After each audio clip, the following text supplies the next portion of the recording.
मैंने दरवाजा खुला देखा तो मुझे शक हुआ कि किसी ने जानबूझकर ये किया है।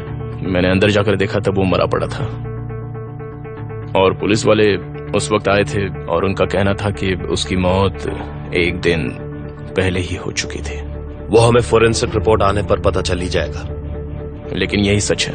मैंने आपको कितनी बार बोला कि जब मैं वहां गया वो पहले से ही मरा हुआ था, मैंने कुछ नहीं किया। तुम्हें पक्का यकीन है सुबह तुमने इसी आदमी को देखा था जिसका नाम कुजे टेकिनोलू है? बिल्कुल कमिश्नर, मुझे पक्का यकीन है। मैंने इनसे बात भी की थी मिस्टर सुमा के घर के बाहर और वो बहुत गुस्से में लग रहे थे। हो सकता है वो जानबूझकर मिस्टर सुमा को मार कर निकलते वक्त मुझे गवाह बनाना चाहते हो और इसीलिए मुझे लगा कि वो घर के अंदर नहीं गए और मुझे तो ये भी लगता है कि ये कत्ल उन्होंने ही किया है। मेरा शक तो कुजे टेकिनोलू पे ही जाता है। मैं सुमर के साथ कांटेक्ट में नहीं था। जब अचानक उसका मैसेज आया तो मैं हैरान रह गया। कुजे ने मेरे हाथ से वो फोन ले लिया और उसका मैसेज पढ़ने के बाद उसे कॉल बैक किया, लेकिन सुमर ने फोन नहीं उठाया और फिर कुजे गुस्से में घर से निकल गया। मेरे पैरों में दर्द था इसलिए मैं उसके पीछे नहीं जा पाया। हमें ना तो विक्टिम का सेलफोन मिला है और ना ही वो गन। कुजे टेकिनोलू वो कल भी गया था तो उसे ये सब हटाने के लिए काफी वक्त मिला होगा। विक्टिम का फोन भी उसी के पास होगा। अपने भाई को मैसेज करके उसे और अपनी माँ को अपने लिए गवाह बनाना चाहता होगा। तो इसका मतलब इसने उन लोगों को भी अपनी इस साजिश में शामिल कर लिया है ना? हमें जल्दी पता चल जाएगा कि मैसेज आते वक्त फोन किस टावर से सिग्नल ले रहा था। जीएसएम कंपनी से रिपोर्ट मंगवाई है, कुछ देर बाद सब साफ हो जाएगा। कुजे कातिल नहीं हो सकता। मेरा मतलब वो किसी को मार नहीं सकता। कुजे प्लान करके मर्डर नहीं कर सकता। वो ऐसा इंसान नहीं कि एक दिन किसी को मारेगा और दूसरे दिन जाकर प्लान करेगा और मैसेज वगैरह सेंड करेगा। कुजे ऐसा नहीं कर सकता। और कल हम सब उसके साथ ही थे और ये बात भी तय है कि अगर कोई गड़बड़ होती तो हमें उसी वक्त सारा मसला पता चल जाता। वो किसी और बात से परेशान है। वो किसी और चीज के पीछे काम कर रहा है। अगर उसकी तुम्हारे साथ इतनी अच्छी बनती है तो उसने तुम्हें क्यों नहीं बताया कि कल वो सुमर तेजकान के घर गया था?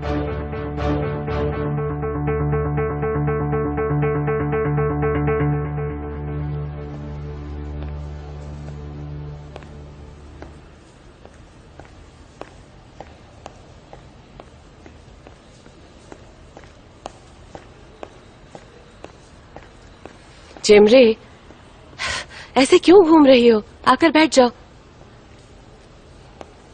ये देखो मेरे हाथ कैसे कांप रहे हैं। मैं कितनी नर्वस हो रही हूँ। खबर सुनकर टेबल से वो ऐसे उछली, मैं तो डर गया था। ये तो वाकई हैरान करने वाली बात थी।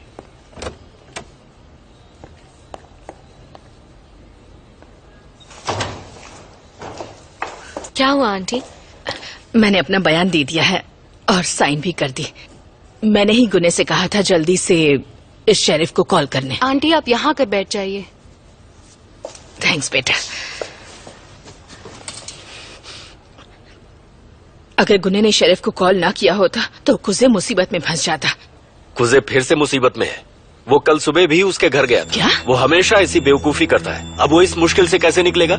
अब पुलिस उसे हर बार बेगुनाह थोड़ी न मानेगी। समझता क्यों नहीं है वो? सिर्फ जाने से वो गुनहगार नहीं हो जाता है। उसके पास उसे मारने की कोई वजह भी तो होनी चाहिए ना। उनको इस बारे में सोचना चाहिए। पता नहीं क्यों नहीं सोच रहे वो। वजह तो है उसके पास। पिछले साल उसने और अली ने उसे मिलकर मारा था। उसके घर गए थे, उसकी गाड़ी तोड़ दी थी। उसके बाद भी काफी कुछ हुआ था। तो उसे मारने के लिए कुजे के पास वजह तो है। हाँ, वो कहेंगे पुरानी दुश्मनी की वजह से ऐसा किया होगा। और फिर सिमे और सुमर का भी तो मामला था। ये सारी बातें कुजे के खिलाफ जाती है। ऐसी बातें मत करो बेटा। अगर यहाँ किसी ने सुन लिया तो? कोई सुन भी लेगा तो क्या होने वाला है? पुलिस को इस सब के बारे में पता है। ज़ैनब बस करो। इसका सिमे से क्या लेना देना है? हाँ, सिमे आप कुजे की जिंदगी में नहीं है।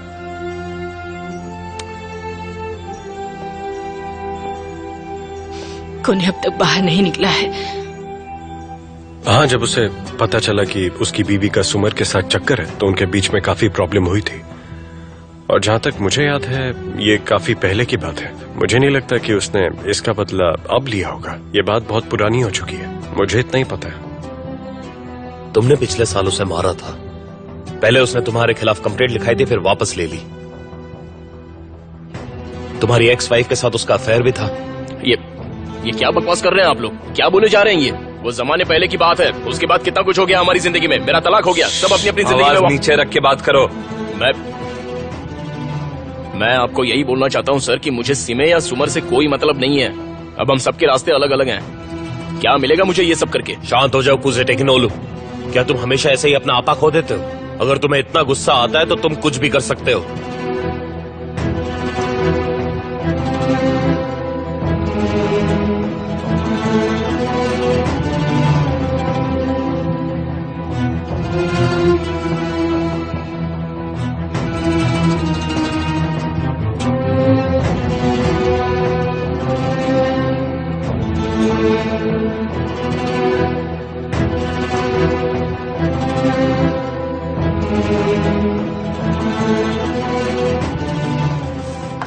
उसके शर्ट पे कोई कफलिंग नहीं था, मतलब कि किसी का गिर गया था या फिर हाथापाई में टूटकर चेयर के नीचे चला गया होगा जो हमें मिल गया। इसे हमें एविडेंस के तौर पर ले जाना चाहिए और इसके ऊपर फिंगरप्रिंट्स चेक कराना चाहिए। मतलब कि कातिल कोई मर्द है? अब तक तो यही लग रहा है। मैंने तुमसे कहा था कि तुम उस पर नजर रखो और तुम उसके जाने के बाद मुझे खबर दे रहे हो। आई एम सॉरी मैम, हमें लगा कि वो अपने मैंशन की तरफ जा रहा है, लेकिन वो कार में बैठे और निकल गए। वो कार खुद चला रहे थे, उन्होंने ड्राइवर को ले जाने से मना कर दिया। सबके सब यूजलेस। सॉरी, उसे आने में थोड़ी देर हो गई, बस पहुंच ही रहा है। I'm sorry, लेकिन मुझे जाना होगा। मॉम डैड की एनिवर्सरी है तो घर पे एक छोटी सी पार्टी है। तुम क्यों सॉरी बोल रहे हो? बारिश नहीं आने वाला है। वो हमेशा मॉम को बेवकूफ बनाता रहता है और मॉम अब भी बेवकूफ बनती रहती है। गुड बाय मिसेस एब्रो। आज मैंने तुम्हें यहाँ बहुत इम्पोर्टेंट बात करने के लिए बुलाया था और बिलीव मी, बारिश वाकई में अपोलोजाइज कर रहा था कि वो आ नहीं पाया। उसके लिए और झूठ मत बोलिए मॉम, इनफ प्लीज। आपको अपसेट होने की जरूरत नहीं है। बारिश के माफी मांगने या ना मांगने से हमारी लाइफ में कुछ नहीं बदलने वाला है। ये बात तो उसे भी पता है, लेकिन उसने यहाँ आने की पूरी कोशिश की। वो मानता है उससे गलती हुई है, लेकिन उसके कोई लेकिन वेकिन नहीं मॉम। वो मतलबी और एरोगेंट है। वो सिर्फ अपने बारे में सोचता है, लेकिन वो बेवकूफ है। बनो, उसने अपने पैर पर खुद कुल्हाड़ी मारी है। एनीवे, जो हुआ उससे बदल तो नहीं सकते, लेकिन उसकी तरफ से मैं एक और बार तुमसे माफी मांगती हूँ। बारिश को कोई पछतावा नहीं है। वो सिर्फ डरा हुआ है और कुछ नहीं। उसे समझ नहीं आ रहा है कि वो क्या करे और वो आपके भले के लिए कुछ नहीं कर रहा है। सो मॉम, उससे कोई उम्मीद मत रखिए।